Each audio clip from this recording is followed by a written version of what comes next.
était en train de dire shalom, shalom à chacun de nous. Je vous donne un shalom venant du très fond de mon cœur. Shalom, shalom. Parce que Jésus-Christ est vivant.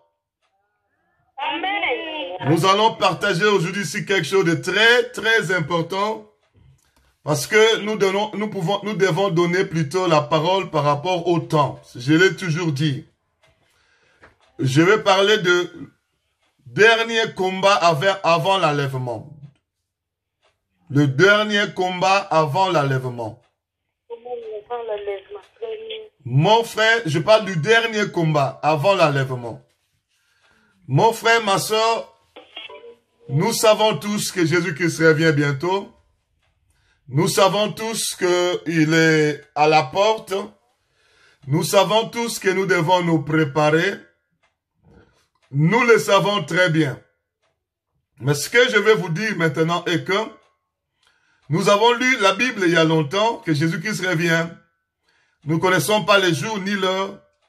Il nous a pas donné les jours, il nous a pas donné la précision de l'heure, mais il nous a seulement donné les signes. Lorsque vous verrez des guerres, des soulèvements, des tremblements de terre, des épidémies, une nation s'élève contre une autre nation, un royaume s'élève contre un autre royaume, des famines en divers lieux, lorsque l'iniquité sera accrue dans le monde et que la charité va se refroidir, lorsque vous verrez la haine parmi vous, vous verrez les trahisons parmi vous, lorsque vous verrez toutes ces choses, il faut déjà être sur vos gardes que le Seigneur revient bientôt. Moi non plus, je ne suis pas venu vous dire les jours qui va revenir parce que je n'ai pas reçu cette révélation-là. Je ne sais même pas s'il y a quelqu'un dans le monde entier qui connaît l'heure et le jour, je ne sais pas. Mais je sais qu'il revient bientôt. Ça, je n'en doute rien du tout. Je sais que le Seigneur revient bientôt. Et pour nous, enfants de Dieu, je vais vous dire la vérité, c'est l'heure de nous préparer. Parce que l'enlèvement, c'est pas quelque chose qu'on entre comme ça. On s'y prépare pour y aller. Parce que dans le livre de Matthieu, chapitre 24, au verset 44, la Bible dit, vous donc aussi tenez-vous prêts. Parce que vous ne savez ni l'heure ni le jour. Personne ne connaît l'heure ni le jour. Mais il nous a recommandé de nous préparer lorsque nous verrons des signes avant l'enlèvement. Des signes qui nous montrent qu'il revient bientôt. Et curieusement, maintenant là, il y a un grand signe. C'est coronavirus. Épidémie qui est devenue pandémie. C'est un signe que le Seigneur est en train de revenir. Mais qu'est-ce que... Il y a des gens qui disent non, c'est Dieu qui est en train de frapper le monde entier. Il y a des gens qui disent non, ce n'est même pas un signe de temps de la fin, c'est juste le diable. Chacun donne son avis, mais moi je ne vais pas polémiquer là-dessus. Je sais que le Seigneur a dit, lorsque vous verrez des épidémies, sachez qu'il est à la porte, il est en train de venir. C'est ce que moi je sais dans la Bible. Et c'est ce que je fais aussi. Je me prépare moi-même, je prépare ma maison, mes enfants, je prépare les églises que Dieu m'a donné à coordonner, je prépare tous les groupes dans le monde entier que Dieu m'a donné à coordonner. Nous insistons sur le message qu'il faut pour que le peuple soit préparé pour l'enlèvement. Je vais vous dire encore la vérité. Vous savez, non seulement c'est un signe des temps de la fin qui montre que Jésus-Christ revient, mais aussi Dieu utilise ces signes-là, non pas seulement pour ses enfants, les réveiller pour qu'ils comprennent finalement que Jésus-Christ est en train de revenir, mais il faut remarquer le changement brutal des enseignements. Il y a un changement brutal. Tous les prédicateurs qui avaient l'habitude de prêcher prospérité, ils ont brutalement changé de message. C'est devenu repentance. C'est devenu sanctification. C'est devenu Jésus-Christ revient. Mais c'est quand même, je suis en train de dire Alléluia pour ça. Mais attendons après le confinement, attendons après cette pandémie. Est-ce qu'ils vont encore continuer à parler repentance? Est-ce qu'ils vont encore continuer à parler sanctification? Est-ce qu'ils vont encore continuer? Ce n'est pas, par exemple, la peur qui le pousse de parler de ces choses. Voyons voir après la pandémie. Voyons voir ces prédicateurs qui ont brusquement changé, s'ils vont continuer avec la repentance, s'ils vont continuer avec la sanctification, ou bien ils vont reprendre un autre évangile qu'ils avaient l'habitude de donner. Je ne suis pas un juge. Je suis en train de constater, juste en train de constater. Et moi, je dis alléluia parce que le message est quand même en train de changer vers ce que Dieu veut. Mais quelle est la portion de l'écriture que nous allons partager aujourd'hui? C'est une écriture que tout le monde connaît, que tout le monde a déjà lu. Nous avons déjà eu l'habitude de parler sur ça. Mais aujourd'hui, nous allons juste rappeler. Nous allons rappeler dans Matthieu chapitre 25, l'histoire des 10 vierges. Matthieu chapitre 25. La parabole des 10 vierges. Je suis en train de lire au nom de Jésus-Christ. Je ne vais pas tout lire, je vais lire seulement là où je veux insister. Alléluia. À partir du verset 5. Comme l'époux tardait, toutes s'assoupirent et s'endormirent. Verset 6. Au milieu de la nuit, on cria, voici l'époux, allez à sa rencontre. Alors toutes ces vierges se réveillèrent et préparèrent leurs lampes. Le verset 8. Les folles dirent aux sages, donnez-nous de votre huile, car nos lampes s'éteignent. Verset 9. Les sages répondirent, non, il n'y en aurait pas assez pour nous et pour vous. Allez plutôt chez ceux qui en vendent et achetez-en pour vous. Pendant qu'elles allaient en acheter, l'époux arriva. Celles qui étaient prêtes entrèrent avec lui dans la salle des noces, et la porte fut fermée. Verset 11. Plus tard, les autres vierges vinrent et dirent, Seigneur, Seigneur, ouvrez-nous. Mais le Seigneur répondit, je vous l'ai dit en vérité, je ne vous connais pas. Veillez donc, puisque vous ne savez ni le jour, ni l'heure. Parole du Seigneur. Mon frère, ma soeur, je vais vous dire la vérité une fois de plus au nom de Jésus-Christ. Et cette parabole des 10 vierges, je l'ai toujours dit, c'est l'image de l'Église. Elles étaient vierges. Elles étaient toutes vierges. Elles avaient des lampes. Elles avaient de l'huile au départ. Toutes les vierges. Leurs lampes étaient toutes allumées. Et elles connaissaient que l'époux venait. La Bible dit, elles allèrent à la rencontre de l'époux. C'est comme nous sommes dans les églises aujourd'hui. Nous avons reçu Jésus-Christ.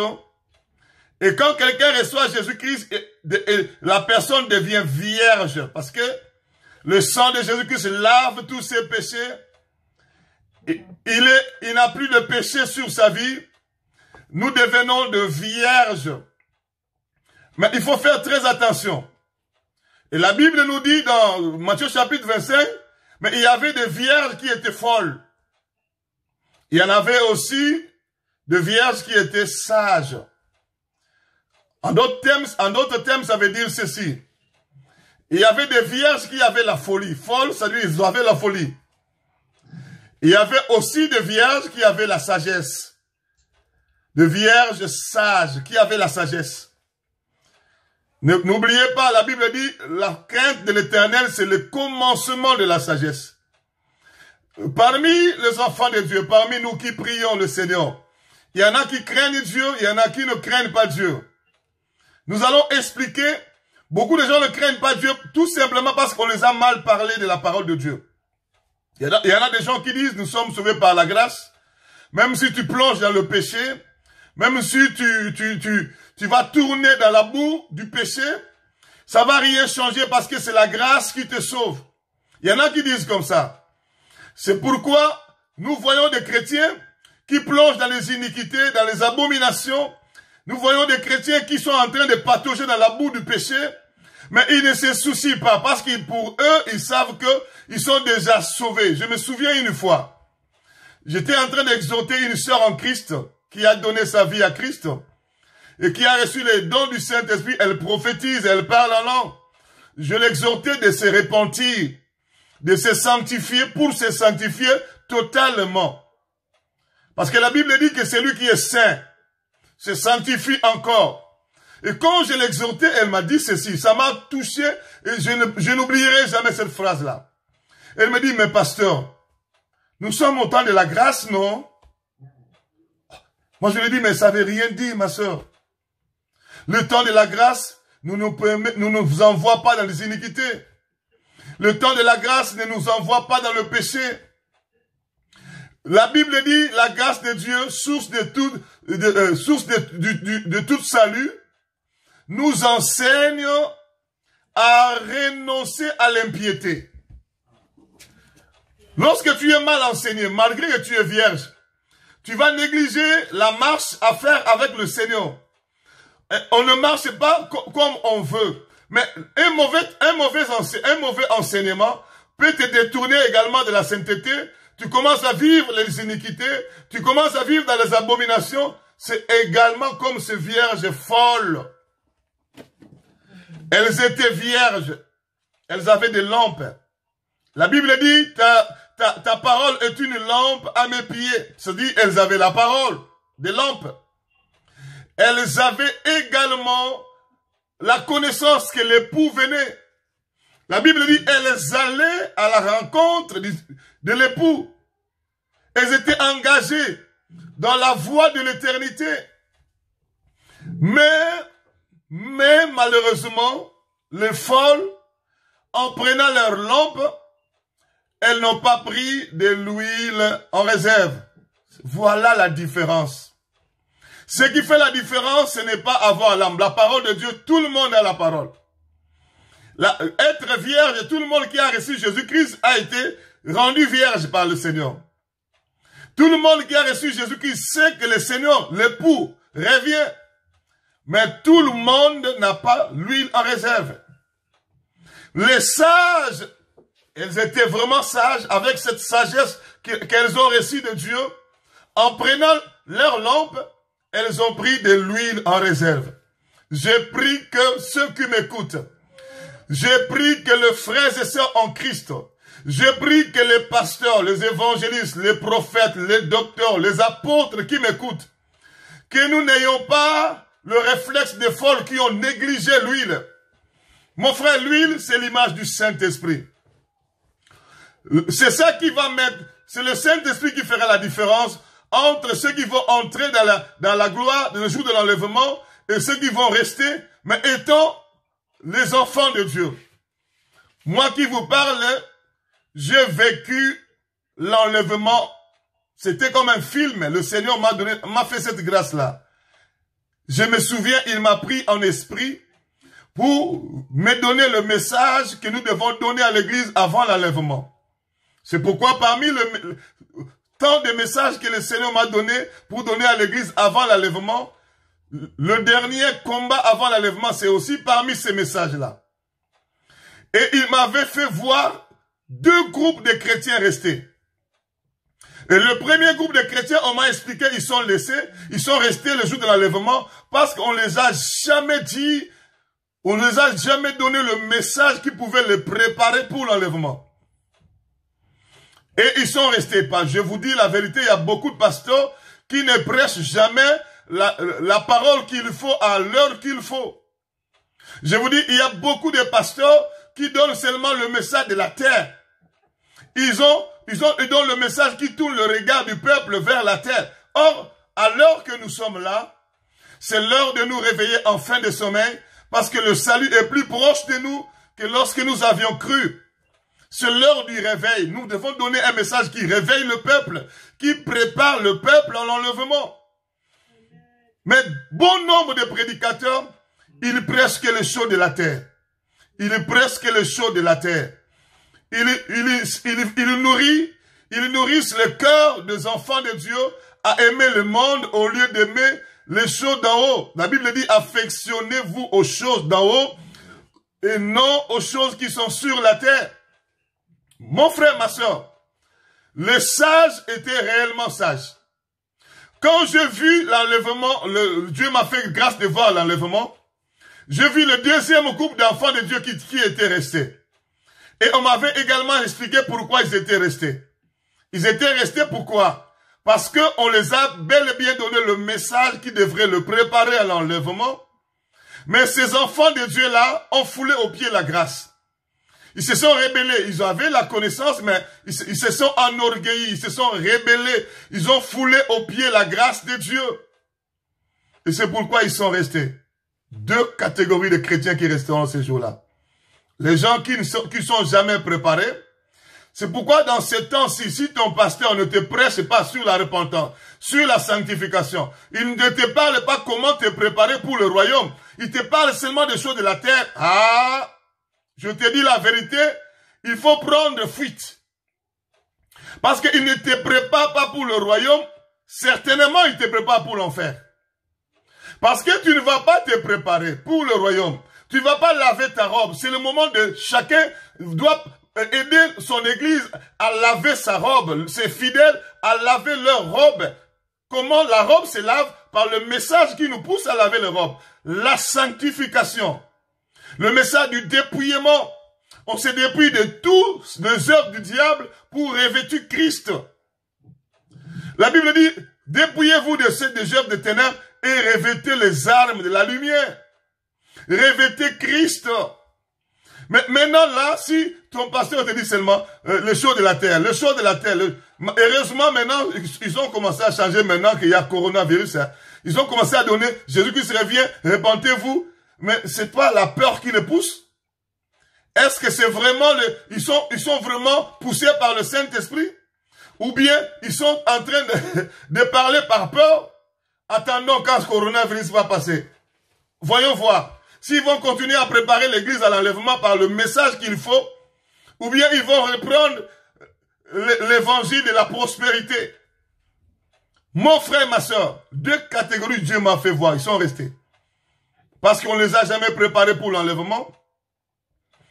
Et les autres, parce qu'ils avaient bel et bien reçu le message, et ils ont foulé aux pieds. Toi qui m'écoutes, toi qui as l'habitude de m'écouter, tu vas voir, ça fait 7 ans passés, je ne parle que de préparation à l'enlèvement. Et je ne parle que de la repentance, du dépouillement, de la sanctification. Parce que ce n'est pas un homme qui m'a dit de le faire, c'est le Seigneur Jésus-Christ.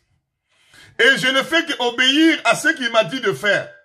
Moi, je n'ai pas commencé ça parce qu'il y a coronavirus. 7 ans passés, le Seigneur m'a interpellé. J'ai abandonné le message du mélange. Qui mélange la justice et les iniquités. Qui mélange les ténèbres et la lumière. Qui mélange Satan et le Seigneur. Qui mélange la vérité et le mensonge. C'est un message qui paye beaucoup. Parce que quand tu donnes un message qui mélange, tu auras des foules dans ton église. Des foules vont venir. Ils vont venir, non pas parce qu'ils aiment la parole, non parce qu'ils ne trouvent pas la vérité. Ils trouvent une parole qui leur pousse de mélanger, d'être un peu dans la justice, un peu dans les iniquités, un peu dans le ténèbre et un peu dans la lumière, qui les aide à clocher des deux côtés. Voilà pourquoi tu vas trouver une fidèle, tu le prêches la parole, il te dit, oh non pasteur, la repentance et la sanctification tu donnes là, ce n'est pas la doctrine de notre église. Donc, la personne est en train de se consoler, il ne veut pas adhérer à ce que l'Esprit dit aux églises, parce que dans son église, ce n'est pas la doctrine de son église. Est-ce que le Seigneur reviendra chercher son épouse conformément aux doctrines des églises, ou bien il viendra chercher son épouse conformément à ce que la parole dit, à ce que le Saint-Esprit dit aux églises?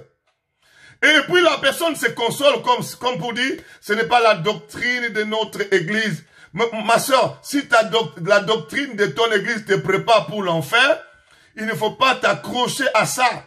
Sors au nom de Jésus-Christ de Nazareth. Mon frère, moi qui vous parle, j'avais bâti plusieurs églises au nom de Jésus-Christ. Il y en a des églises qui ont fermé. Pourquoi? Parce que j'ai pris la décision de dire la vérité. Ils n'ont pas supporté, ils sont partis. Je les ai suivis, je les ai implorés, ils sont partis. Qu'est-ce que je dis? Je les ai salués. Que le Seigneur soit avec vous. Je vous aime. Je suis en contact avec tout le monde jusqu'aujourd'hui. S'ils ont des problèmes, je les appelle. S'ils ont des problèmes de prière, je prie pour eux. Je continue à les aimer. Mais je ne marchande pas avec la vérité. Parce que la vérité va déterminer mon éternité. Il y a les églises qui ont fermé. Cadena. Moi, je suis dans la joie parce que j'ai eu le courage de dire la vérité. Et j'ai perdu le fidèle. J'ai perdu les enveloppes des dîmes, l'enveloppe des offrandes. Mais la joie est grande dans mon cœur parce que je n'ai pas perdu Jésus-Christ. Il est dans mon cœur, il est dans ma vie. Il ne cesse de me dire, tu as choisi la bonne part, bienvenue. Et vous savez pourquoi je suis encore dans la joie? Le message que le Seigneur m'a donné à l'église, je n'ai jamais trouvé quelqu'un qui peut venir avec des versets pour me dire, bienvenue, ce que tu dis là, c'est pas biblique. 7 ans, je n'ai jamais trouvé. Je fais des conférences dans des villes, dans des villages. Je rassemble des pasteurs partout où je vais. Je leur donne le micro. Si ce que je dis n'est pas conforme à la Bible, voilà le micro. Dites-nous le verset que vous avez qui nous recommande de vivre comme l'Église est en train de vivre aujourd'hui en mélangeant la vérité et le mensonge. Ma joie est grande parce que dans tous les villages et les villes que j'ai parcouru, je n'ai jamais vu un seul pasteur avec des versets pour me dire que le message que tu donnes là, c'est pas biblique. Je n'ai jamais vu. Gloire soit à Dieu, je ne m'enorgueillis pas, mais je suis en train seulement de constater le silence des pasteurs et je comprends que ce que je dis, c'est ce que l'Esprit dit aux églises. Mon frère, dans Matthieu chapitre 25, il a été question de 10 vierges. Et 5 qui étaient folles, et 5 qui étaient sages. 5 avec la sagesse, 5 avec la folie. Celles qui avaient la sagesse, les enfants de Dieu qui ont la sagesse, ils ne négligent jamais le Saint-Esprit. Ils aiment le Saint-Esprit. Ils ne négligent jamais le Saint-Esprit. Ils communient avec le Saint-Esprit. Ils ne négligent jamais le Saint-Esprit. Ils marchent selon le Saint-Esprit.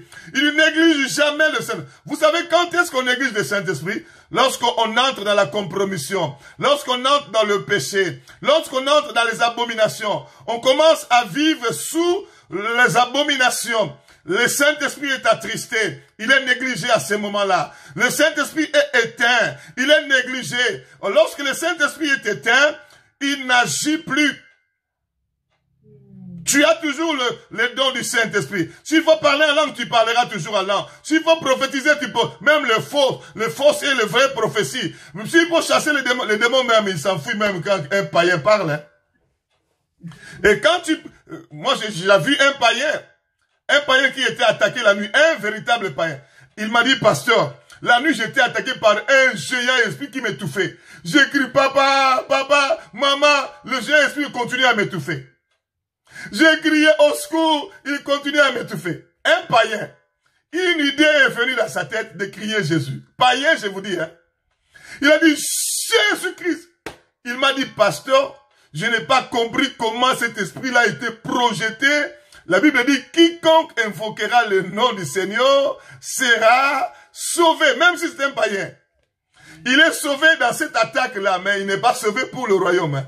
Pour le royaume, il doit se repentir et recevoir Christ comme Seigneur Sauveur et continuer dans la vie de la sanctification jusqu'à la fin. Parce que la Bible dit, celui qui persévérera jusqu'à la fin, c'est celui-là qui sera sauvé. Ce n'est pas celui qui commence.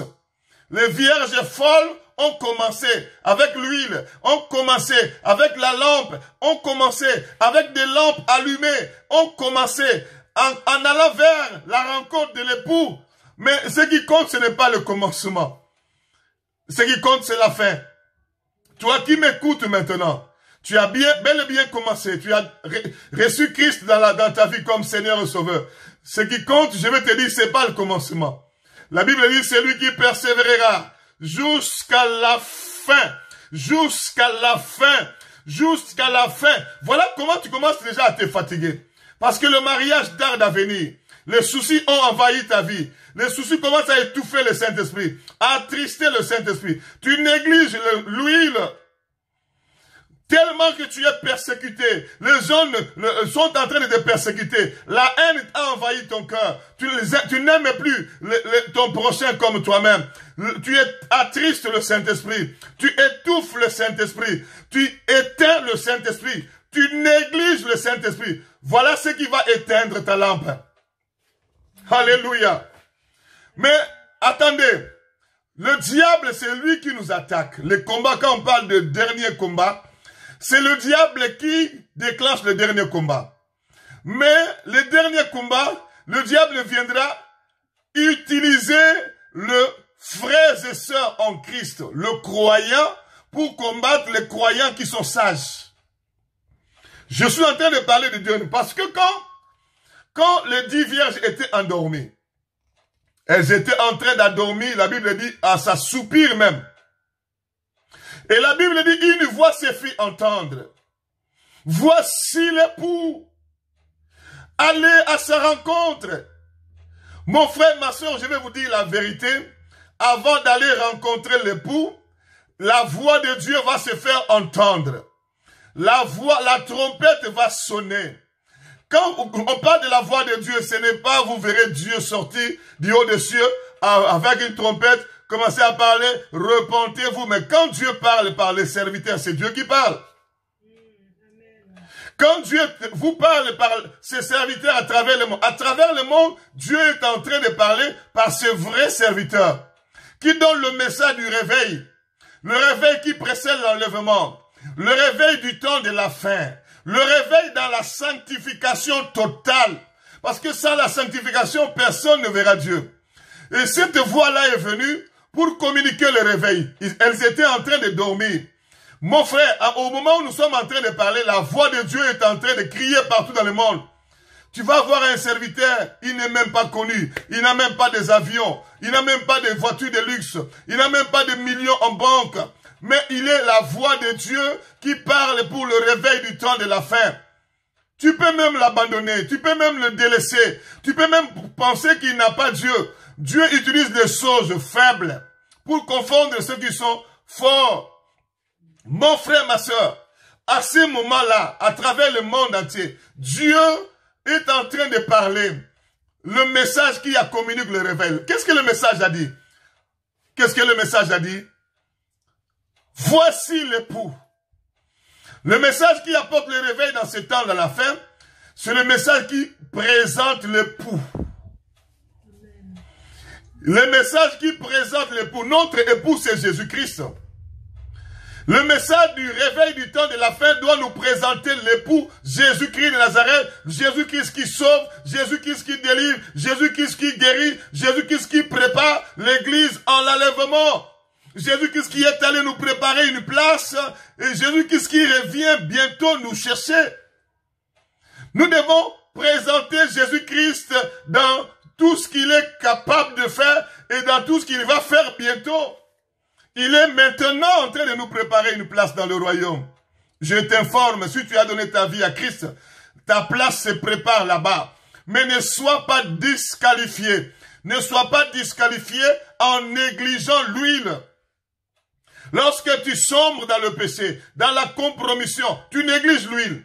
Lorsque tu commences à vivre dans les iniquités, tu négliges l'huile. Les iniquités, c'est dans le cœur d'abord. Lorsque tu commences à aimer les choses du monde, c'est dans ton cœur, tu négliges l'huile, tu attristes le Saint-Esprit. Lorsque les iniquités sont dans ton corps, surtout dans le corps, ça fait 7 ans que je suis en train d'insister sur le maquillage que les femmes font. Le Seigneur m'a fait voir le démon qui est derrière le maquillage. Je l'ai chassé jusqu'à me fatiguer.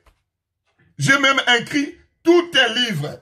J'ai écrit tout un livre, j'en ai beaucoup ici, pour donner aux gens pour expliquer aux gens comment le maquillage, comment j'ai vécu avec des centaines de délivrances, des sirènes des eaux de maquillage, des rouges à lèvres, des faux cheveux, les Brésiliens, les Péruviens, et les cheveux de mèche, les faux ongles, les faux cils, le rouge à lèvres, les habits sexy, toutes ces choses-là, et le haut talon que le diable a créé pour la séduction, pour faire bouger le postérieur de la femme et séduire. Mon frère, mais les chrétiens, qu'est-ce qui me fait pleurer? Il y a d'autres pasteurs qui se lèvent pour défendre ces choses. Pasteur, si tu as déjà défendu le maquillage, comme quoi nous devons mettre ça, je t'en supplie au nom de Jésus, avant que le Seigneur puisse revenir, répands-toi. Le Seigneur n'a pas seulement fait voir à moi. Il y a des centaines de pasteurs à travers le monde qui ont reçu le même message que ce que j'ai reçu. Je leur ai dit, il y a des sirènes, ils ont même expérimenté ça dans des délivrances aussi. En Afrique, en Asie, je suis en contact avec tous ces pasteurs-là. En Océanie, en Europe, en Amérique. Mais quand toi tu dis que Dieu nous a recommandé, nous pouvons faire ça. Est-ce que tu as un seul verset qui nous dit de mettre des peintures dans nos visages? De mettre des peintures dans le temple de Dieu? Est-ce que tu as un verset, pasteur? S'il vous plaît, pasteur. Est-ce que tu as un seul verset qui nous recommande de mettre des peintures sur les yeux, sur les lèvres, sur le visage, comme nous avons... L'objectif de maquillage, de rouge à lèvres, de faux cheveux, de faux cils, l'objectif c'est la séduction sexuelle. Moi, j'ai vu ces démons-là de la sirène, de la séduction sexuelle. Je fais des combats et des combats chez les femmes servantes de Dieu, chez les femmes de ministres de Dieu, des années. Quand je parle, quand je vois un pasteur dire ça, j'ai des larmes aux yeux. Si tu n'as pas la maîtrise de la révélation de Dieu, vaut mieux ne pas parler. Continue à prier, à demander au Seigneur dans la prière, à fouiller les Écritures. Ne va pas vite, tu seras déçu avec ton église un jour. Quand le Seigneur va revenir, il te dit, il va te poser la question, où est-ce que je t'ai dit, toi, de défendre le maquillage? Tu étais en train de défendre le démon. À ce jour-là, tu vas commencer à pleurer. Ce n'est pas mon objectif. Je suis en train de crier maintenant. Je suis en train de crier pourquoi? Pour que ça ne t'arrive pas, parce que je t'aime.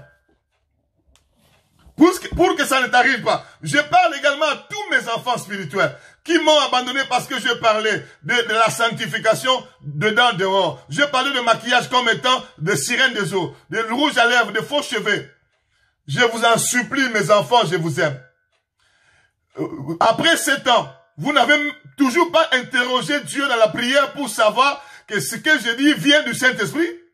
Si vous n'avez jamais eu la réponse, je me demande si Dieu vous a préparé pour le royaume de cieux. Je me demande si réellement vous avez pris le temps de vous mettre à genoux, poser des questions à Dieu. Moi, j'ai trouvé des pasteurs, des centaines de pasteurs à travers le monde que le Seigneur les a dit. Ils ont même écrit des livres aussi. Ils ont publié ça dans le monde entier. Sur les réseaux sociaux, il y en a. Les Chinois, les Américains, les Indiens, les Africains. Dieu les a dit, ce maquillage-là, il y a des démons derrière. Exactement ce que Dieu m'a dit. Un jour, je vais vous commencer à faire le tour du monde de sanctification dedans dehors. Vous mettre des Chinois, des Coréens, des Asiatiques, des Américains, des Africains, que le Seigneur les a parlé de ça. Mes enfants, vous êtes partis, je ne vous dis pas de revenir prier avec moi. Mais je vous dis que Jésus-Christ revient bientôt avec ces iniquités-là. Je ne mâche pas les mots. Vous allez être déçus ces jours-là. Vous risquez d'être déçus. Puisque vous n'avez pas encore, cette déception-là n'est pas encore en vous. Puisque le temps vous est accordé aujourd'hui, on ne sait pas ce que demain nous réserve. C'est le moment de vous. Prenez le courage avec le demain. Même si vous avez critiqué le message de la sanctification de là dehors, il ne faut pas avoir honte. Il ne faut pas avoir honte. Dis aux gens, j'avais critiqué, Seigneur, pardonne-moi, je me repens. Mon frère, répentez-vous. Vous voulez quoi? Vous retrouvez ces jours-là devant le Seigneur, il vous dit, je ne vous ai pas connu. Après, vous commencez à prier. Mais ce n'est pas notre objectif. Notre objectif, c'est ramener tout le monde et se préparer pour le royaume. Même si vous ne dites pas Amen, le Seigneur est en train d'acclamer. Les anges sont en train de dire Amen. Parce qu'ils savent que c'est ce que l'Esprit dit aux églises dans ce temps de la fin, de se repentir, de se sanctifier totalement, l'esprit, l'âme et le corps. Mon frère, la voix a crié, voici l'époux. Je suis en train de vous présenter Jésus-Christ qui sanctifie, Jésus-Christ qui purifie, Jésus-Christ qui est allé nous préparer une place. Mais qui aura sa place là-bas? C'est la personne qui se prépare également sur terre. En laver sa robe. C'est la personne qui lave sa robe sur terre. Laver la robe, c'est quoi? C'est se repentir. Laver la robe, c'est quoi? C'est se dépouiller de toutes les œuvres du diable. Laver la robe, c'est quoi? C'est purifier par le sang de Christ. Après une repentance totale. Laver la robe, c'est quoi? C'est se sanctifier totalement. Heureux ceux qui lavent leur robe pour avoir part. Nous n'aurons pas part dans le royaume des cieux si nous ne lavons pas nos robes. Mon frère, il s'était en nombre de 10. Mais lorsque la voix se fit entendre présentant Jésus-Christ l'époux, qu'est-ce qui s'était passé? La Bible dit, toutes les 10 se sont réveillées. Quand tu vois comme ça, tu vois un réveil. Mais en cela, il y avait directement un faux réveil et un vrai réveil. Un faux réveil spirituel et un vrai réveil spirituel. Le faux réveil spirituel, c'est le réveil spirituel de folles, de vierges folles. Elles se sont réveillées dans les ténèbres. Il y a également le réveil spirituel dans les ténèbres. Sans huile, sans le Saint-Esprit. Le réveil spirituel sans le Saint-Esprit. Le réveil spirituel non pas dans la lumière, mais dans le ténèbre. Le réveil spirituel sans la sainteté. Le réveil spirituel sans la sanctification sans laquelle personne ne verra Dieu. Vous pouvez voir quelqu'un en train de prier. Des groupes de gens, des foules de gens. Ils prient, il y a des guérisons même. On guérit les malades, on chasse les démons. Ça, ce n'est pas forcément le vrai réveil. Le vrai réveil, c'est avec la lumière qui éclaire, la sainteté. Mon frère, ma soeur, elles se sont toutes réveillées. Mais il y avait le faux réveil, il y avait également le vrai réveil spirituel. Les sages s'étant réveillés avec de l'huile, avec des lampes allumées, éclairées par la lampe. Mais les folles s'étaient réveillées, elles ont remarqué que elles n'avaient plus d'huile. Elles ont dit, nos lampes s'éteignent. Nos lampes s'éteignent. Lorsque la lampe s'éteint, ça veut dire que les ténèbres reviennent. Tel que je suis ici, si j'éteins ma lampe de la maison, il y aura des ténèbres ici. Lorsque la lampe s'éteint, ça veut dire qu'il y a le retour en force de ténèbres. Vierge, enfant de Dieu, qui a cru en Jésus-Christ, mais rempli de ténèbres. Actuellement, je vous ai déjà dit le niveau de démons que je suis en train de chasser dans le corps de chrétiens, de serviteurs et de servants de Dieu. Mais ça me fait peur même.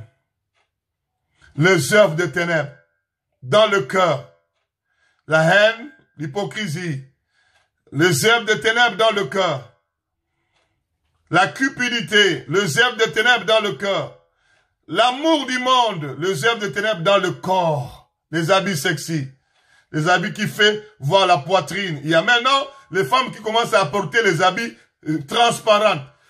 Les païens sont là, les habits transparents, vous voyez le corps dedans. Les chrétiens aussi, les habits transparents. Si le chrétien veut se marier, il prend un habit qui laisse le sein dehors. Tout le monde va voir le sein. Il reste seulement de voir les tétons. Tout on a vu tout. On connaît la grandeur, la couleur de sein, tout le monde voit. Même nous, les pasteurs, nous voyons. Parce que la sœur qui s'est mariée, il laisse ses vêtements jusqu'ici. Et nous sommes venus pour le mariage. Et nous, les pasteurs, nous devons fermer même les yeux parce que nous ne pouvons pas jeter les regards vers là-bas. Mais tu dois séduire 1000 personnes. Mais pourquoi tu ne gardes pas ça pour ton mari dans le lieu secret de votre nuit de noces? Mais tu vas voir un chrétien, quand tu lui donnes, non, il faut porter un habit qui couvre le corps. Le chrétien refuse, il veut faire comme les païens. Or, la Bible dit, vous ne devez plus vivre comme des païens. Les païens s'habillent sexy, toi chrétien, tu t'habilles sexy. Oh, habillement sexy, ça veut dire quoi? S'habiller de manière à susciter l'appétit sexuel. Mais toi, susciter l'appétit sexuel, c'est déjà ça l'impudicité. Puisque tu es marié, c'est déjà ça l'adultère que tu commences à faire même le jour de ton mariage. Et comme ça, tu veux que le Seigneur Jésus, quand il reviendra, il vienne te prendre pour entrer dans le royaume. Mais tu dois te repentir, ma soeur. C'est l'heure de nous réveiller en fin de sommeil. Le réveil dans le ténèbre, le réveil sans la sanctification, c'est comme ça. Quand vous arrivez à l'église, le pasteur dit, est-ce que vous pouvez vous embrasser? Devant les gens, vous faites la pornographie. Il y en a des gens qui embrassent comme ça. Et on acclame aussi. Moi, on a fait ça, moi je me suis réparti sur tout ça. Quand j'ai insisté même, quand vous n'avez pas bien fait le tire-langue là, j'ai dit, vous devez reprendre. Moi-même, je disais, vous devez reprendre. Oui, oui. Ça, c'est la pornographie. Et nous faisons ça dans les églises. Et vous suscitez l'appétit sexuel dans tous ces gens qui sont là. C'est déjà l'impudicité. C'est l'heure de nous réveiller en fin de sommeil. Le réveil dans les ténèbres, ça existe. Tu es resté seulement avec les dons spirituels. Mais tu n'as pas la sainteté. Souvenez-vous quand le Seigneur a dit, le jour qui va revenir, il va dire aux gens qui vont brandir les dons spirituels, n'avons-nous pas prophétisé, n'avons-nous pas chassé les démons, n'avons-nous pas fait beaucoup de miracles. Et les gens qui se réveillent dans les ténèbres vont brandir les dons spirituels, vont brandir les grâces spirituelles. Le Seigneur leur a dit, je vous dirai, je ne vous ai jamais connu. Mon frère, toi qui te réveilles dans la suire, dans le ténèbre, tu penses que puisqu'il y a des dons spirituels qui fonctionnent toujours, mon frère, les dons spirituels vont toujours fonctionner jusqu'en enfer. Si tu ne te sanctifies pas, tu ne sanctifies pas ta maison, tu ne sanctifies pas l'église, pasteur, les dons spirituels que tu as, il y en a aujourd'hui là qui sont morts dans le péché, dans les iniquités, qui sont en train de parler en langue jusqu'à dans le feu de l'enfer. Tu n'as jamais entendu les témoignages des gens que Dieu ramène en enfer pour faire voir ce qui se passe là-bas. Ils voient le frère en qui ils sont en train de parler en langue là-bas, jusqu'à dans le feu. Et après, tu penses que puisque nous avons les dons spirituels, nous sommes qualifiés pour le royaume. Ce n'est pas ça. Les dons spirituels nous a donné seulement pour la terre, pour l'exercice de ministère sur la terre. Ce n'est pas un visa pour le royaume. Il y a des gens qui vont rester avec leurs dons spirituels le jour de l'enlèvement. Ça, c'est la première difficulté. C'est la première difficulté, mais il y en a encore d'autres difficultés. La grande tribulation jusqu'à ce que nous irons vraiment éternellement dans le tourment avec le diable.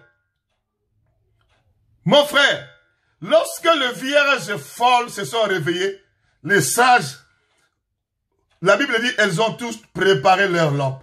Au moment de la préparation, les folles se sont rendues compte qu'il n'y a plus d'huile. Elles se sont rendues compte qu'il n'y avait plus d'huile.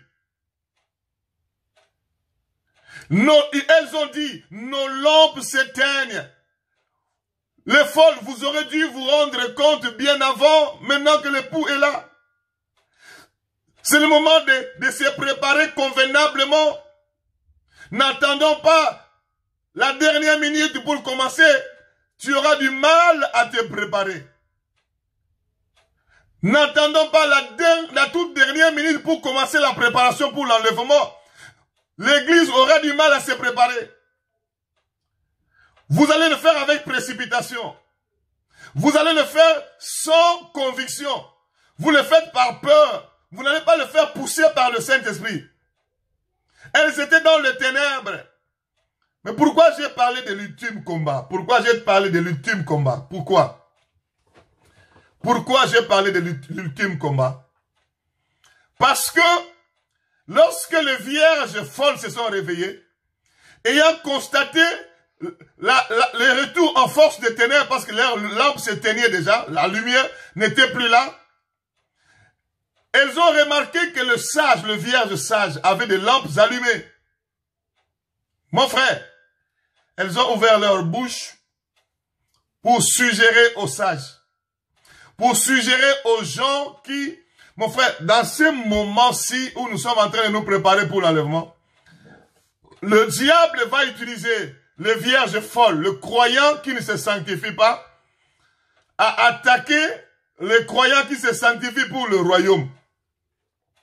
Vous remarquez, les pasteurs qui n'aiment pas la sanctification, ils vont attaquer aux pasteurs qui se sanctifient. Vous remarquerez les frères et sœurs en Christ qui n'aiment pas la sanctification, qui vont s'attaquer aux frères et sœurs en Christ. Et moi, j'ai entendu, vous les gens de la sanctification même, essayez seulement de faire, heureusement moi, je commets des péchés, mais je n'ai pas de péchés visibles. Mais les jours, je me demande, les jours que je vais commettre un péché visible comme ça, ça sera la mort. Mon frère, quand tu oses de faire ne plus qu'un petit rien, une petite erreur, vous les gens de la sanctification, même vous les gens de la sanctification, comme si eux, ils ne sont pas de la sanctification, c'est nous de la sanctification. Mon frère, l'ultime combat aujourd'hui, ce n'est même pas le combat où les démons vont venir, nous voyons le démon comme ça. Le diable va utiliser le chrétien non sanctifié, le chrétien qui se sont réveillés dans le ténèbres pour attaquer le chrétien qui sont sanctifiés, qui ont la sagesse, qui ont l'huile et qui se préparent convenablement, qui se préparent pour rencontrer l'époux le jour de l'enlèvement. Il y avait un combat, l'ultime combat, le dernier combat, le diable qui a rempli de ténèbres le chrétien qui ne se sont pas, qui n'ont pas considéré la valeur du Saint-Esprit et qui se sont retrouvés dans le réveil, dans le ténèbre. Le diable les utilise maintenant pour faire quoi? Pour donner le message qui va distraire les autres.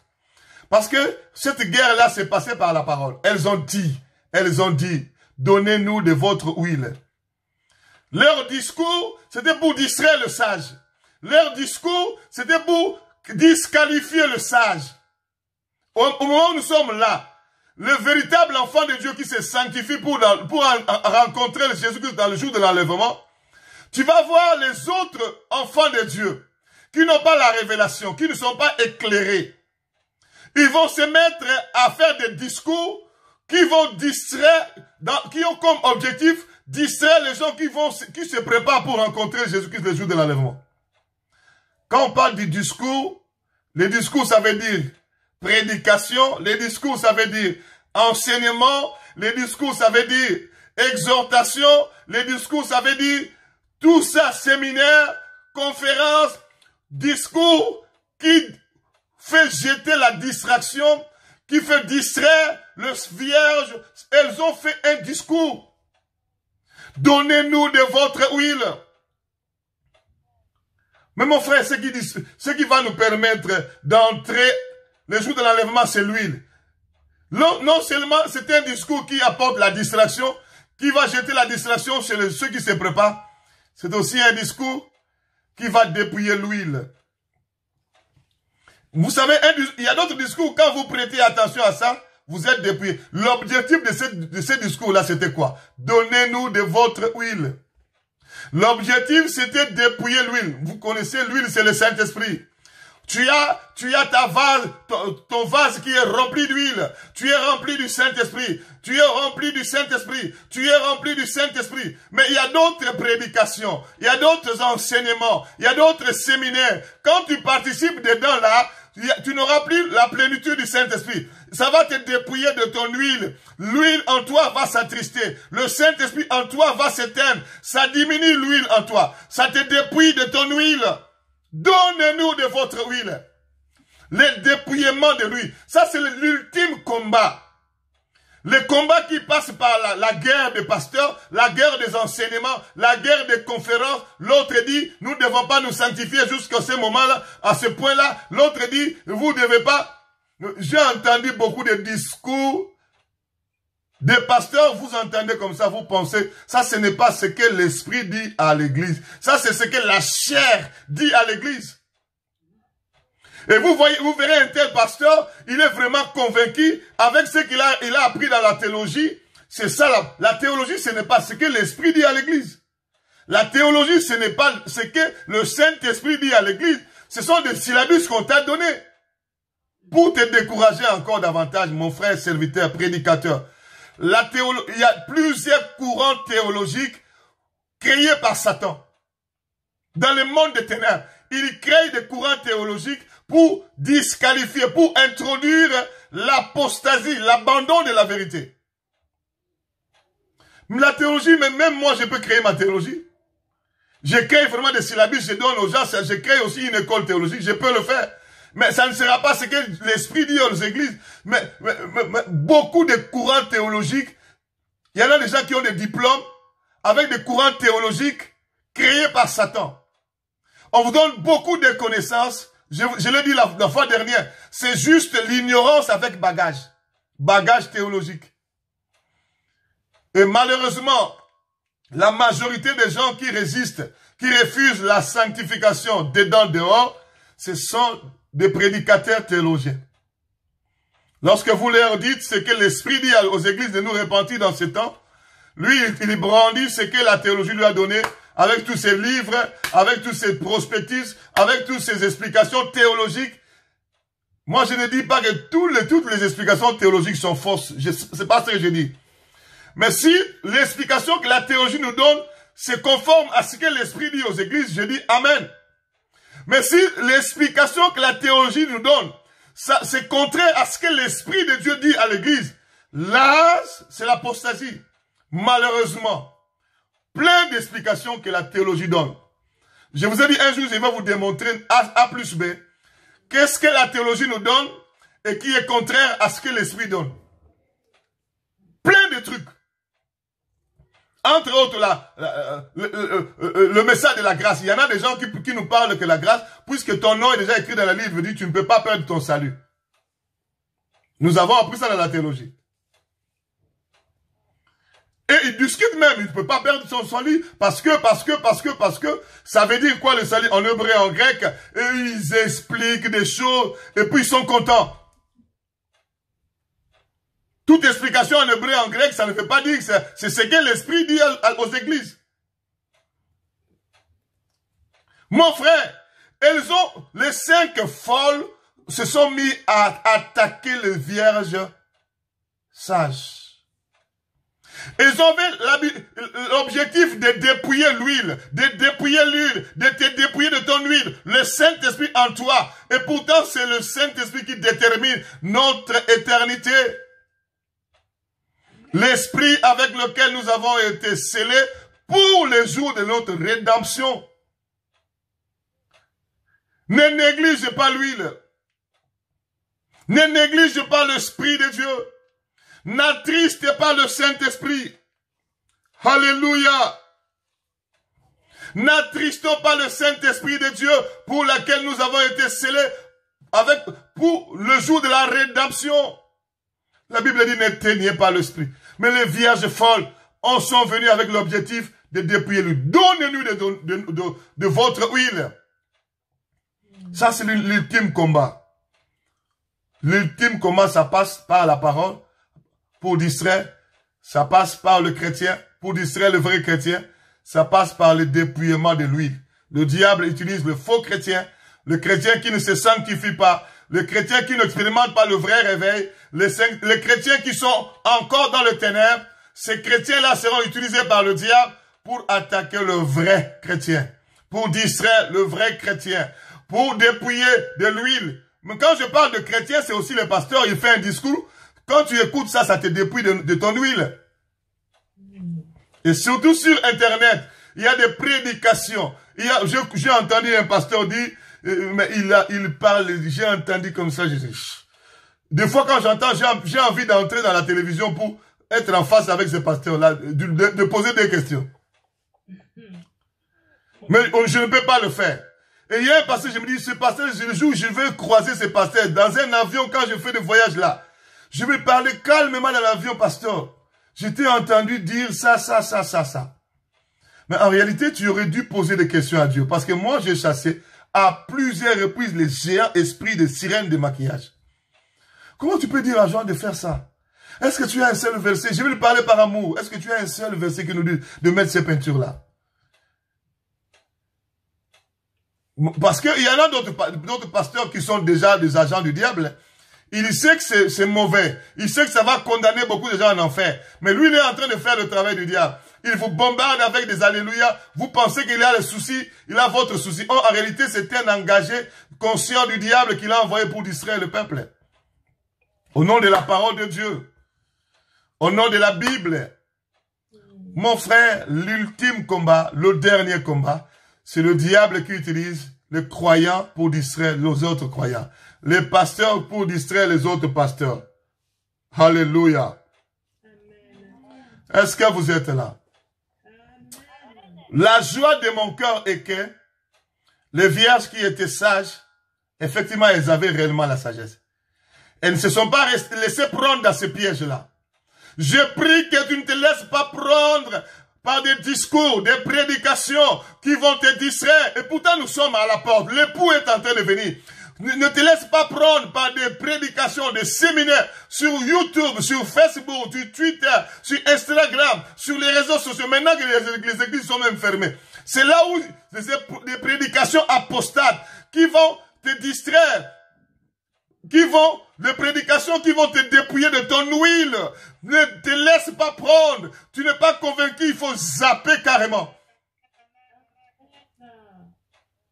Jésus-Christ revient. On nous a déjà annoncé qu'il est là. Nous devons aller à sa rencontre. C'est le moment de se préparer pour aller à la rencontre de l'époux. Il ne faut pas écouter des messages terrestres. Écoute des messages qui te préparent à l'enlèvement. Le Saint-Esprit est en toi. La sagesse de Dieu est en toi. La sagesse du Saint-Esprit. C'est pourquoi ils ont discerné. Ils ont dit non. Ils ont dit non. Elles ont dit non. Ce qui les a sauvés, c'est simplement le nom. Le nom là. Non. N-O-N. Ce qui les a sauvés, elles ont su dire non.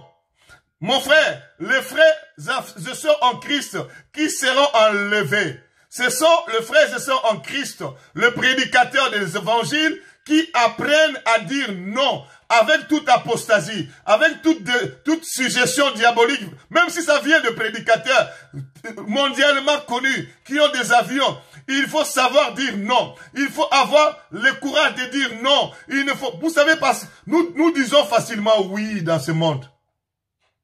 Parce que je me dis, si je dis non, ça va sauter mal aux yeux de l'autre. Il faut pas aller dans le sentiment. Il faut apprendre à discerner tout discours, toute prédication, tout séminaire qui vient dans le sens de te distraire de ton principale activité, de te préparer pour l'enlèvement, qui vient à ce moment de dépouiller ton huile.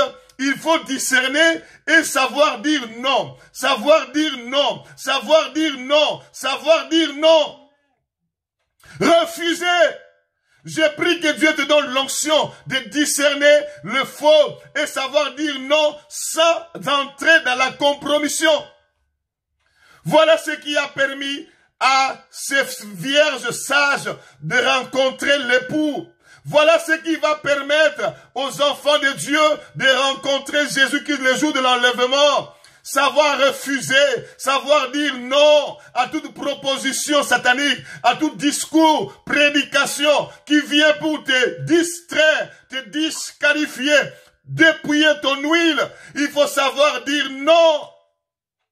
Je prie que Dieu te donne la force, le discernement, la force de refuter, de refuser tout ce qui vient pour te dépouiller de ton huile. Il ne faut pas marchander, ma soeur. Il ne faut pas marchander, mon frère. Il faut te lever et dire non. Voilà ce qui a sauvé. L'ultime combat, nous avons le Saint-Esprit, nous avons la sagesse, nous discernons. Ça, c'est le combat de la fin, de l'instant qui précède l'enlèvement. Le diable va maintenant utiliser les croyants pour distraire les croyants. Par leur discours, par leur objectif de Dieu. C'est arrivé aussi lorsque les 12 espions sont allés explorer Canaan, la terre promise. Canaan, c'est la terre promise qui est l'image de notre royaume, royaume des cieux. Lorsque les 12 espions sont sortis, c'était juste à la porte, il fallait entrer en possession de Canaan, qui est l'image de notre royaume des cieux. Mais il y avait aussi la guerre entre les 12 enfants de Dieu, les 10 enfants de Dieu, corrompus, et contre les 2, Josué et Caleb. Il y avait une guerre. Il y avait un combat. L'ultime combat avant d'entrer à Canaan. L'ultime combat. Les autres qui avaient maintenant le mensonge, et ils ont attaqué les gens qui étaient restés du côté de la vérité. Josué et Caleb. Ils voulaient les adhérer dans leur mouvement de l'apostasie. Mais Josué et Caleb, ils ont su dire non. Nous n'allons pas adhérer à ces discours de mensonges. Nous n'allons pas adhérer à cette apostasie. Nous n'allons pas adhérer à ces discours qui nous distraient. Et pourtant, nous sommes déjà à la porte de Canaan. C'est l'heure d'entrer dans notre possession, de la possession de notre terre promise. Josué et Caleb sont entrés pourquoi? Parce qu'ils ont su dire non à toute proposition de mensonges de 10 autres enfants de Dieu. La guerre, le combat, l'ultime combat, le dernier combat avant d'entrer à la possession de notre éternité. Ma soeur, il faut savoir dire non. Il faut même pas marchander. Il faut même pas avoir peur. Même si on peut te tuer parce que tu as dit non, accepte de mourir, de te retrouver dans le royaume, que de te compromettre pour te retrouver en enfer. Ça, c'est ma dernière phrase. Que le Seigneur t'aide à comprendre qu'avant que le Seigneur Jésus-Christ revienne, il y a un ultime combat, un dernier combat de croyants et de croyants. C'est le diable qui va utiliser d'autres croyants corrompus pour s'attaquer. C'est juste le diable qui est derrière. Mais il les utilise pour s'attaquer aux vrais chrétiens qui craignent Dieu, qui se répandent jour pour jour, qui se sanctifient jour pour jour, qui se sanctifient encore et encore, qui sont conduits par le Saint-Esprit pour les distraire, pour les disqualifier. Mais le véritable chrétien, dans cet ultime combat, dernier combat, que le diable utilise, le faux chrétien, le faux frère, doivent apprendre à discerner et à refuser toute compromission, toute suggestion du diable. Voilà ce qui va nous permettre d'être enlevés. Que le Seigneur vous bénisse. Seigneur, merci. Est-ce que nous pouvons prier maintenant que chacun de nous, Seigneur, fais-moi grâce. Que j'aie le discernement. Que j'aie la force de réfuter tout message, tout discours qui vient pour me distraire, me disqualifier, me dépouiller. Nous allons prier le Seigneur. Alléluia. Prions le Seigneur. Nous allons prier le Seigneur.